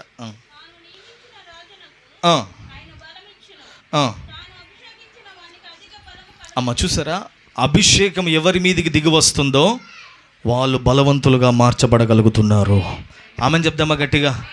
సంఘమా, ప్రభు నీతో మాట్లాడుతున్న మాట ఏంటంటే, ఈ రోజుల్లో సంఘం బలహీనంగా ఉండొద్దు.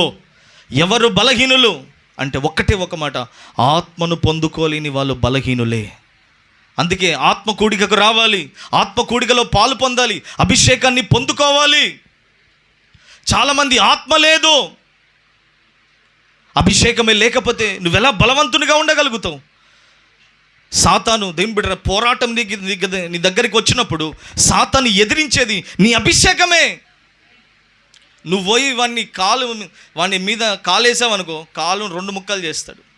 కానీ అదే దేవుని అభిషేకంతో పొందితే ఆ కాలు కింద వాడు అణిగిపోగలుగుతాడు. ఆమెను చెప్దామా గట్టిగా? నేను అంటున్నాను దేవుని బిడ్డలారా, నీ కుటుంబం మీద దాడి జరగట్లేదా? నీ భర్త మీద, నీ భార్య మీద, నీ పిల్లల మీద, నీ వ్యాపారం మీద, నీ పనుల మీద, నీ ఉద్యోగం మీద, నీ మనసు మీద, నీ ఆలోచన మీద, నీ ప్రాణాత్మ శరీరం మీద సాతాను దాడి చేయట్లేదా? నెమ్మది లేదని చెప్తున్నావే, కలవరంతో ఉన్నానని చెప్తున్నావే, కలతలున్నాయని చెప్తున్నావే, ఎందుకు ఇలా అవుతుందో అర్థం కావట్లేదని చెప్తున్నావే. అభిషేకం పొందుకో. ఆ అభిషేకం ఎదుట ఏది కూడా నిలబడలేదు. ఆమెను చెప్దామా గట్టిగా ఒకసారి? హల్లెలూయా, హల్లెలూయా.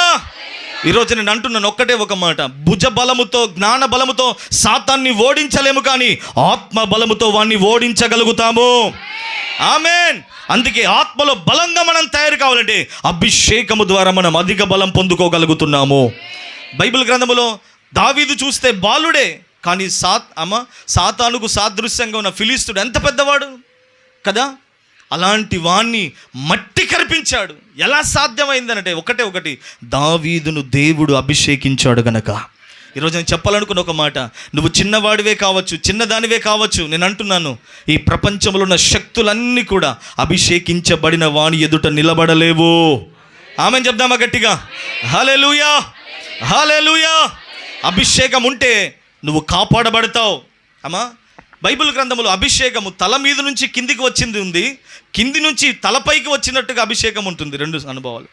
అమ్మా, హెజ్కేలు గ్రంథంలో చూస్తే హెజ్కేలు చీల మండలంలో నుంచి ఈ తల మునిగేంత వరకు అభిషేకం వచ్చింది. అదే అహరోను మీద తల మీద పోస్తే కాలు వరకు కారుకుంటూ వచ్చింది. అంటే అభిషేకం అనేది అణువణువున ఉండాలి. చప్పట్లు కొడదామా గట్టిగా ఒకసారి?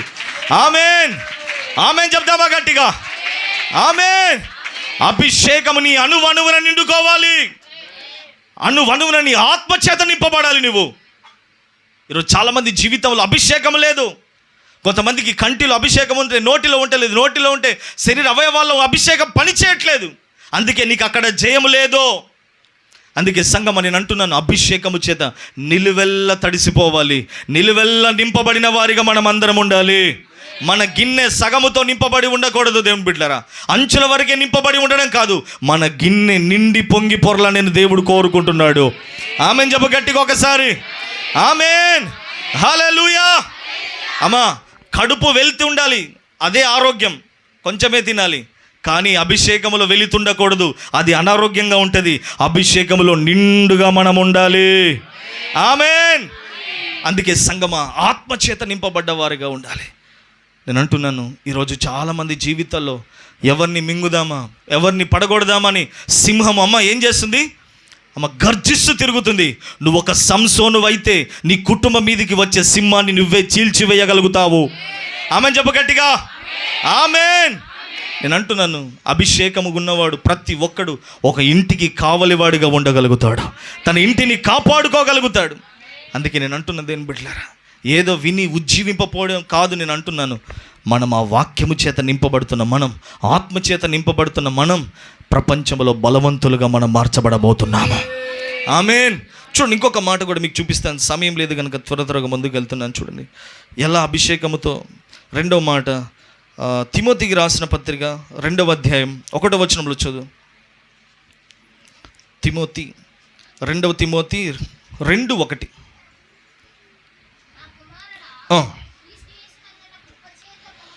అమ్మ చూడండి ఎలా బలవంతులం అవుతున్నామట. అమ్మ, దేవుని వలన కృప పొందితే ఆ కృప నీ మీదకి వస్తున్నప్పుడు నువ్వు ఒక బలవంతునిగా మార్చబడగలుగుతున్నావు. ఏం చేయాలి మనము? అమ్మ, పొద్దున్న ఎంతమంది లేస్తున్నారు 4 గంటలకి? నేను అంటున్నాను దేని బిడ్డలారా, పొద్దున 4 గంటలకు లేస్తే ఒక బలంగా మెడిసిన్ వేసుకుంటాం కదా, కాళ్ళు గుంజుతున్నాయి, తల నొత్తుంది, రకరకాల శాతన కావట్లేదు అని అంటాం కదా.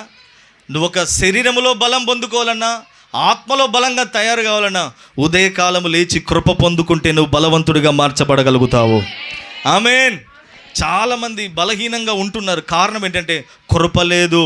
అమ్మా ఏం లేదు? కృప. రోజు రోజు కృప దిగి రావాలి. అమ్మా రోజు రోజు ఏం కావాలి? కృప దిగి రావాలి. ఎంతమంది మీదైతే కృప దిగి వస్తుందో వాళ్ళందరూ బలవంతులుగా మార్చబడగలుగుతున్నారు. చాలా విషయాలు ఉన్నాయి కృప గురించి. దేని బిడ్డలారా, కృప ఎంత బలంగా తయారు చేస్తుందంటే మనల్ని. పౌలు అంటాడు, ఇది ప్రయాసపడ్డది నేను కాదు, ఇది దేవుని కృపయే అంటాడు. అంటే కృప ఏం చేస్తుందో తెలుసా? ఆయన అడుగులు తడబడకుండా నడిపించగలిగింది దేవుని కృప. ప్రపంచాన్ని చుట్టేసొచ్చాడు. ఇంత ప్రపంచాన్ని చుట్టావు పౌలా, అలసట పడలేదా? కాలు లాగలేదా? తలనొప్పి లేవలేదా? నీకు నడుము నొప్పి లేవలేదా అని అంటే పౌలు చెప్పే ఒక మాట ఏంటో తెలుసా? దేవుని కృప ఉంది గనక నేను ప్రపంచాన్ని చుట్టేసి వచ్చాను, ఇవేవి నన్ను ఆటంకపరచలేదు. ఆమేన్. నేను అంటున్నాను, కృప ఉంటే ఆరోగ్యం ఉంటుంది, కృప ఉంటే బలం ఉంటుంది, కృప ఉంటే క్షేమం ఉంటుంది, కృప ఉంటే సమాధానం ఉండగలదు. నేను అంటున్నాను, కృప కేవలము నువ్వు పొందుకున్నప్పుడు నీ ఇంట్లోనే ఉండడం కాదు, కృప క్షేమములు ఏం చేస్తాయట? అమ్మా కృప మన వెంబడి వస్తాయట. నువ్వు కృప పొందుతావు చూడు, వ్యాపారం పోతూ ఉంటే ఆ కృప నిన్ను చుట్టుకొని ఉంటుంది. అట్లా గాలి నిన్ను ఎట్లా చుట్టుకొని ఉంటుందో ఆ కృప నిన్ను అలా ఆనుకొని ఉంటుంది. ఎక్కడికి వెళ్ళినా ఏదైనా ప్రమాదం జరగవలసి ఉంటే ఆ కృప నిన్ను అడ్డగిస్తూ ఉంటుంది, కాపాడుతుంది. అందుకే ప్రతిరోజు కృప పొందేవారిగా మనం అందరం ఉండాలి. ఆమేన్. చూడండి ఇంకొక మాట చూడండి, బైబిల్ గ్రంథం న్యాయాధిపతుల పుస్తకం 5:31 ఏముందంటే, దేవుణ్ణి ప్రేమించేవారు బలవంతులుగా ఉంటారు అన్న. అమ్మా దేవుణ్ణి ఎంత ప్రేమిస్తామో అంత బలవంతులుగా మనం తయారు కాబోతున్నాము. అమ్మా ఈరోజు డబ్బును ప్రేమిస్తున్నాం, ఆస్తిని ప్రేమిస్తున్నాం, మనుషులను ప్రేమిస్తున్నాం, కానీ దేవుణ్ణి ప్రేమించలేకపోతున్నాం. నేను అంటున్నాను దేని బిడ్డరా, ఈ ప్రపంచంలో ఎవరి మీద ప్రేమ పెంచుకున్నా ఆ ప్రేమ శాశ్వతమైంది కాదు, అశాశ్వతమైంది. కానీ నేను అంటున్నాను, అందరి మీద కంటే ఎక్కువగా దేవుని మీద మనం ప్రేమను పెంచుకునే వారిగా ఉండాలి. అమ్మా ఈ రోజుల్లో నేను చెప్పాలనుకున్న ఒక మాట, ఎవరిని ప్రేమ పెంచుకున్నామో వాళ్ళే మోసం చేస్తున్నారు. అవునా కదా? అవునా కదా? ప్రాణం పోయేంత ప్రేమిస్తున్నాం, కానీ వాళ్ళే ఆ ప్రాణాన్ని తీసేటట్టుగా తయారవుతున్నారు. నేను అంటున్నాను, మనుషుల మీద ఎక్కువ ప్రేమ పెంచుకోకు. ఎందుకో తెలుసా? ఏదో ఒక రకంగా నేను మోసం చేస్తే నువ్వు తట్టుకోలేవు, కానీ దేవుని మీద ప్రేమ పెంచుకో. ఆయన ఎన్నడూ కూడా నిన్ను మోసం చెయ్యని వాడై ఉన్నాడు, ఎన్నడూ కూడా నిన్ను గాయపరచని వాడై ఉన్నాడు. అందుకే ప్రతిరోజు దేని బిడ్డరా దేవుణ్ణి ప్రేమించాలి. అందుకే దేవుడు ఆజ్ఞ ఇచ్చాడు. రెండవది అమ్మ ఏం ఆజ్ఞ ఇచ్చాడు? మొదట నీ పూర్ణ హృదయంతో, నీ పూర్ణ ఆత్మతో, నీ పూర్ణ బలముతో నీ దేవుని ఏం చేయాలట? ప్రేమించాలి అని ఉంది. అమ్మా ప్రేమిస్తే ప్రేమించు, లేకపోతే లేదని లేదు. దేవుడు ఒక ఆజ్ఞగా ఇచ్చాడు, తప్పనిసరిగా దేవుణ్ణి మనం ప్రేమించి తీరాలి.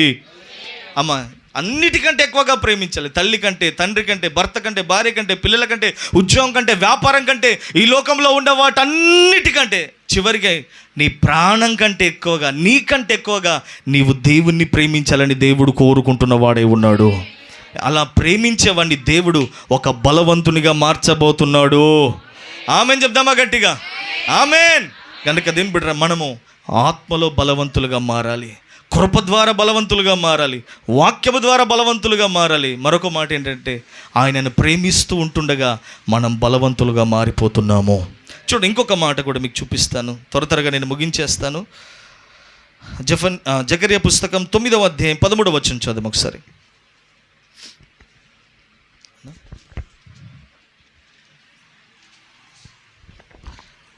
జకర్యా 9:13 త్వరగా.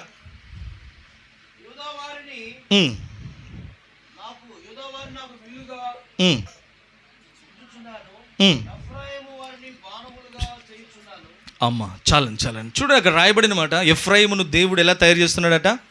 బాణములుగా తయారు చేస్తున్నాడట. ఎలా తయారు చేస్తున్నాడు? అమ్మ చెప్పండి ఒకసారి. అమ్మ అందరూ బ్రదర్స్ చెప్పండి, వెనకాల ఉన్నవాళ్ళు. అమ్మ ఎఫ్రాయిమును దేవుడు ఎలా తయారు చేస్తున్నాడు? బాణములాగా తయారు చేస్తున్నాడు. ఎందుకయ్యా బాణములాగా తయారు చేస్తున్నావు అంటే, దేవుడు నీకు అధికారమునిచ్చి శత్రువును పడగొట్టడానికి దేవుడు నిన్ను బాణముగా తయారు చేస్తున్నాడు. చూడండి ఒక మాట, కీర్తనల పుస్తకం 127వ కీర్తన 4వ వచనం చదుదాం ఒకసారి.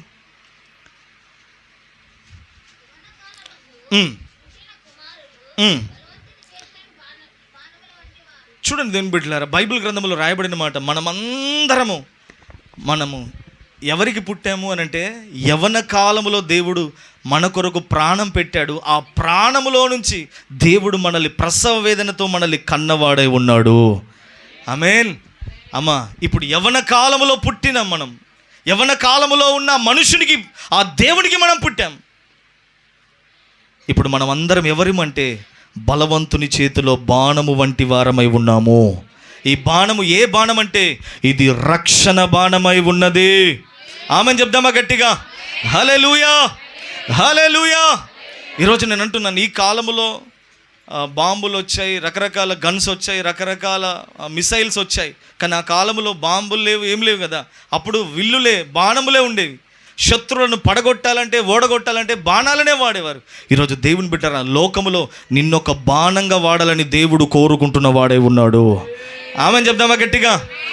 చాలామందికి ఆశ ఉంటుంది, నేను కూడా పరిచర్యలో వాడబడాలి, నేను కూడా పరిచర్యలో సహకారంగా ఉండాలి, నేను కూడా దేవుని సేవలో వాడబడాలని ఆశ ఉంటుంది. అయితే అట్టి వారితో దేవుడు మాట్లాడుతున్న మాట ఏంటంటే, నిన్ను కూడా దేవుడు ఒక బాణంగా తయారు చేయాలని కోరుకుంటున్న వాడే ఉన్నాడు. ఆమేన్ చెప్దామా గట్టిగా? ఆశ కలిగిన నిన్ను ఒక బాణము వలె దేవుడు సంధించాలని కోరుకుంటున్నాడు. అయితే ఆ బాణం ఎక్కడుండాలంటే దేవుని చేతుల్లోనికి రావాలి. అమ్మ, ఎవరి చేతుల్లోనికి రావాలి? అమ్మ, ఈ బాణం అనేది, అమ్మ ఇప్పుడు ఒక పెన్ను ఉందనుకోండి, ఎగ్జాంపుల్, ఇది బాణం. అమ్మ, ఇదేంటిది? ఇది పెన్ను కదా అనద్దు మీరు. ఇదేంటిది ఇప్పుడు? అమ్మ, ఇప్పుడు నేను ఒక శత్రువుని అనుకోండి, ఎగ్జాంపుల్, నేనున్నాను అనుకోండి, ఇది రాంగ్గా ఉపయోగిస్తాను, తప్పుగా ఉపయోగిస్తాను. ఇప్పుడు ఈయన మంచివాడు అనుకోండి, పట్టుకున్నాను, ఈయన మంచిగా ఉపయోగిస్తాడు, అవునా? ఇప్పుడు అదే బాణము నా చేతుల్లో ఉంటే తప్పుగా ఉపయోగించబడుతుంది. అమ్మ, మంచివాని చేతుల్లో ఉంటే మంచిగా ఉపయోగించబడుతుంది. అయితే మనమందరము లోకము చేతిలో ఒకవేళ ఉన్నామేమో, అయితే మనమందరము దేవుని చేతిలోనికి వచ్చేవారిగా ఉండాలి. ఒకవేళ మనుషుని చేతుల్లో ఉన్నావేమో, దేవుని చేతిలోనికి రా. సాతాను చేతిలో ఉన్నావేమో, దేవుని చేతిలోనికి రా. అయితే నిన్ను దేవుడు ఒక రక్షణ బాణంగా దేవుడు వాడుకోబోతున్నాడు. ఆమేన్, హల్లెలూయా.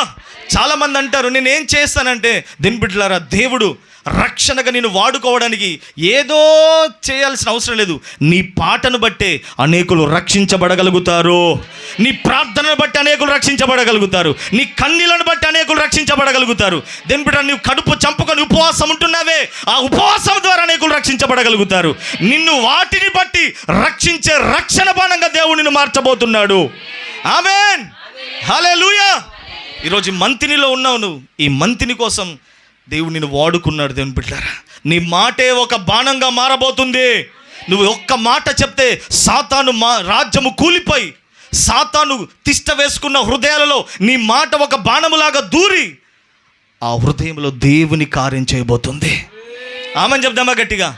తాగుబోతులు మారబోతున్నారు, వ్యభిచారులు మారబోతున్నారు, దొంగలు మారబోతున్నారు, అంతకులు మారిపోతున్నారు, మాంత్రికులు మారబోతున్నారు ఈ ప్రాంతంలో. దేవుని బిడ్డలారా, ఇదొక ప్రవచనం లాగా తీసుకోండి. దేవుని బిడ్డలారా, దేవుడు కార్యం చేయబోతున్నాడు రానున్న రోజుల్లో. నిజంగా దేవుని బిడ్డలారా, నేను ప్రార్థన చేశాను, దేవుడు నిన్ను వాడుకోవాలని కోరుకున్నాడు. నిన్ను ఒక బాణంగా యూజ్ చేయాలని దేవుడు కోరుకున్నాడు.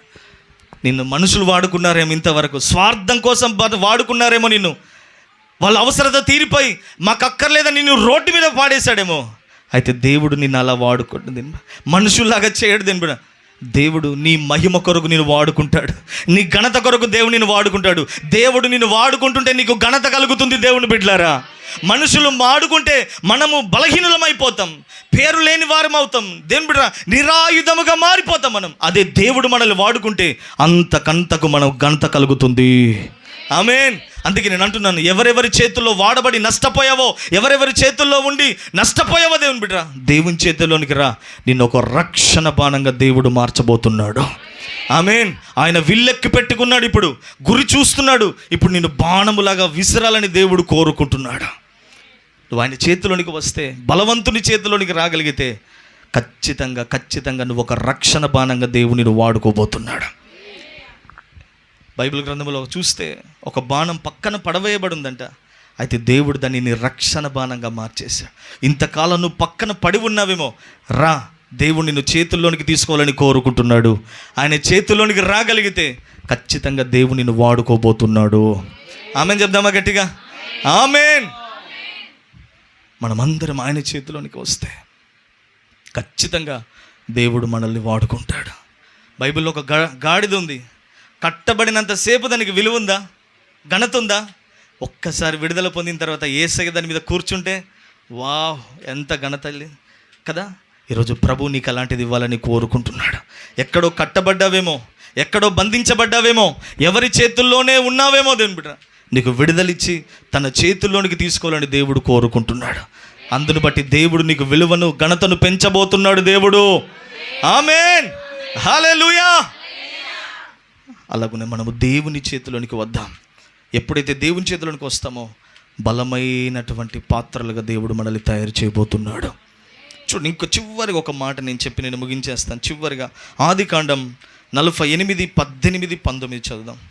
48వ అధ్యాయం 18వ వచనం 19వ వచనం చదువు ఒకసారి.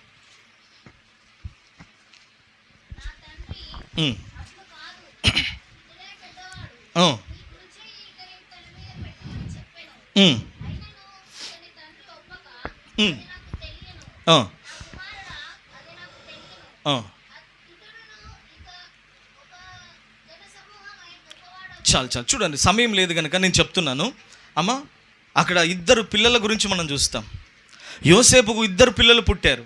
అమ్మ, ఒక ఆయన పేరు మనష్షే, ఇంకొక ఆయన పేరు అమ్మ చెప్పండి గట్టిగా, ఎఫ్రాయిము. పెద్ద ఆయన పేరేంటి? రెండైన పేరేంటి? అమ్మ. ఇప్పుడు యాకోబు దగ్గరికి తీసుకొచ్చాడు తన ఇద్దరు పిల్లల్ని. నానా ఆశీర్వదించు అని అంటే వాళ్ళ డాడీ ఏం చేశాడు? యాకోబు ఏం చేశాడంటే చిన్నవాడి మీదనేమో కుడి చేయి ఉంచాడు, పెద్దవాడి మీదనేమో ఎడమ చేయి ఉంచాడు. అప్పుడు యోసేపు అంటాడు, డాడీ డాడీ డాడీ డాడీ మీరు కన్ఫ్యూజ్ అయినట్టున్నారు. అలా కాదు, ఇతడు పెద్దవాడు, ఈయన మీద కుడి చేయి పెట్టంటే నాకు తెలుసు నా కుమారుడా అంటున్నాడు. అంటే దాని అర్థం ఏంటంటే తెలుసా? ఎఫ్రాయిము దేవుని బిడ్డలారా దేవుని ప్రణాళికలో ఉన్నవాడై ఉన్నాడు. ఆమెను చెప్దామా గట్టిగా? నీ పక్క వారికి చేయించి చెప్పు, నువ్వు దేవుని ప్రణాళికలో ఉన్నావని చెప్పు గట్టిగా ఒకసారి. ఆమేన్, ఆమేన్, ఆమేన్. అమ్మ, మనందరం ఎవరి ప్రణాళికలో ఉన్నాం ఇప్పుడు? అమ్మ చెప్పండి గట్టిగా. దేవుని ప్రణాళికలో ఉన్నావు, దేవుని ఆలోచనలో ఉన్నావు, దేవుని ఉద్దేశంలో ఉన్నావు.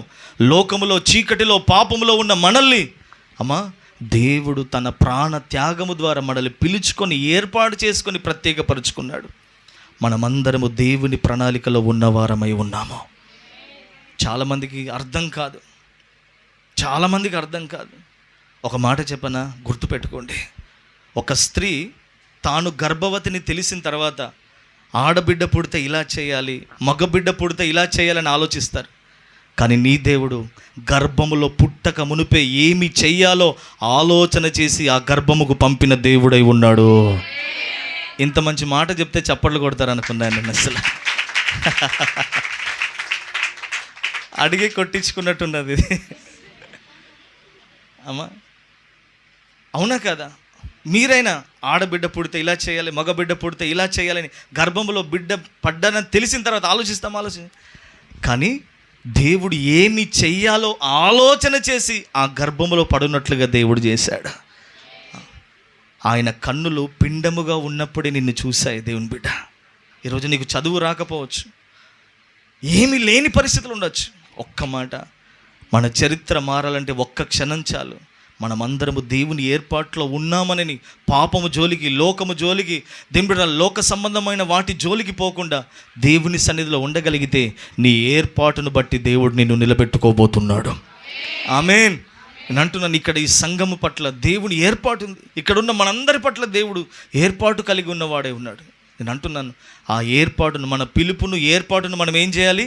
గుర్తుపట్టాలి. ఏం చేయాలమ్మా? అమ్మా గుర్తుపట్టాలి దేవుని ఏర్పాట్లో మనం ఉన్నామని. బైబిల్లో ఒక స్త్రీ ఉంది అమ్మా, ఆమె సూదితోటి బట్టలు కుట్టేది. ఆమె పని, ఆ పని చేసుకుంటూ నేను దేవుని ఏర్పాట్లో ఉన్నానని చెప్పి దేవుని పరిచర్యలో వాడబడి.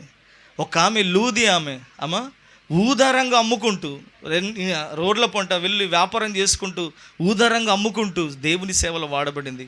నువ్వు గుర్తించు దేవుని బిడ్డ, దేవుని ప్రణాళికలో, దేవుని ఏర్పాట్లో నువ్వు ఉన్నావు. ఈ పని చేసుకుంటూ నేను చేయగలనా అంటే నేను అంటున్నాను, పనికి పరిచర్యకు అడ్డం లేదు. నేను అంటున్నాను, పని చేసుకుంటూనే పరిచర్య మనం చేయగలగాలి. మా సంఘంలో వ్యాపారస్తులు ఉన్నారు. ఒక్కటే నేను చెప్తాను, ఒక తల్లి వ్యాపారం చేసుకుంటుంది, ప్రతి వారము ఇన్ని నూనె డబ్బాలు తెస్తుంది. ఎన్ని అమ్మ? ఇన్ని నూనె డబ్బాలు తెచ్చి, అయ్యా ప్రార్థన చేయ్యా, ఈ వారంలో పలానా ఊరుకోతున్నా, వాళ్ళు అక్కడ ప్రార్థన చేసి వాళ్ళందరికీ ఇస్తానయ్యా అని చెప్తుంది. నేను ప్రార్థన చేస్తాను, వెళ్ళిపోతాను. ఏర్పాటులో ఉన్నామని మనం గుర్తుపెట్టుకోవాలి. మనం ఎక్కడ ఉన్నా అక్కడ దేవుని ఏర్పాటు ప్రకారంగా దేవుని సన్నిధిలో వాడబడే వారిగా మనం అందరం ఉండాలి. ఉద్యోగం చేస్తే ఉద్యోగ స్థలాల్లో, వ్యాపారం చేస్తే వ్యాపారం చేసే స్థలాల్లో, కూలి పని చేస్తే కూలి పని స్థలాల్లో, ఎక్కడైనా దేవుని పరిచర్యలో మనం వాడబడాలి. ఒక గొర్రెను కంటుంది అని నీవు ఒక వ్యక్తికి సువార్త చెప్పి రక్షణలోనికి నడిపించి దేవుని మందిరంలో స్థిరపరిస్తే పరలోకంలో దానికి బహుమానం ఉంటుందని దేవుడు నీతో మాట్లాడుతున్న వాడై ఉన్నాడు. చాలామందికి ఇది అర్థం కావట్లే. మనలందరి దేవుడు ఏర్పాటు చేసుకున్నాడు. ఆ ఏర్పాటులో కడవరకు నిలిచి ఉందుముగాక. దేమా వంటి వారు ఉన్నారు. తాము ఏర్పాటులో ఉన్నామని గ్రహించి ఏర్పాటును మర్చిపోయి లోకంలో కలిసిపోయిన వాళ్ళు ఉన్నారు. ప్రభు నీతో మాట్లాడుతున్నాడు. కొంతమందికి తెలుసు నేను దేవుని ఏర్పాటులో ఉన్నానని తెలిసి కూడా దాన్ని నిర్లక్ష్యం చేస్తారు, దాన్ని మర్చిపోతారు. జాగ్రత్త, అది మనకు క్షేమం కాదు. సరి చేసుకుందాం, దిద్దుకుందాం. క్రమపరుచుకోగలిగితే మన జీవితంలో దేవుడు కార్యం చేయబోతున్నాడు. ఆమేన్. ఇంకొక మాట చివరిగా నేను చెప్పాలనుకున్న ఒక మాట ఏంటంటే, ఎఫ్రాయిము ఏమంటే తాను చేసిన తప్పును తెలుసుకొని దాని విషయంలో పశ్చాత్తాపడేవాడై ఉన్నాడు ఎఫ్రాయిం. దేవుడికి ఎవరు నచ్చుతుందో తెలుసా? తాను చేసిన తప్పని తెలిసినప్పుడు ఒప్పుకొని విడిచిపెట్టేవాడికి దేవుడికి నచ్చుతాడు దేవుని బిడ్డ. అర్థమవుతుందా? ఇప్పుడు కొంతమంది తప్పును దాటేస్తారు, తప్పును వేరేల మీద రుద్దుతారు. అమ్మా ఆదామా ఎందుకు చేసినావు ఇట్లా అంటే, అవ్వ చేసిందని. అవ్వ నువ్వెందుకు ఇట్లా చేసినావు అంటే, ఆ పాము చేపించిందని. ఒప్పుకున్నారా? అది నెట్టేస్తారు. ఈరోజు చాలామంది అలానే కప్పి పెట్టుకుంటారు.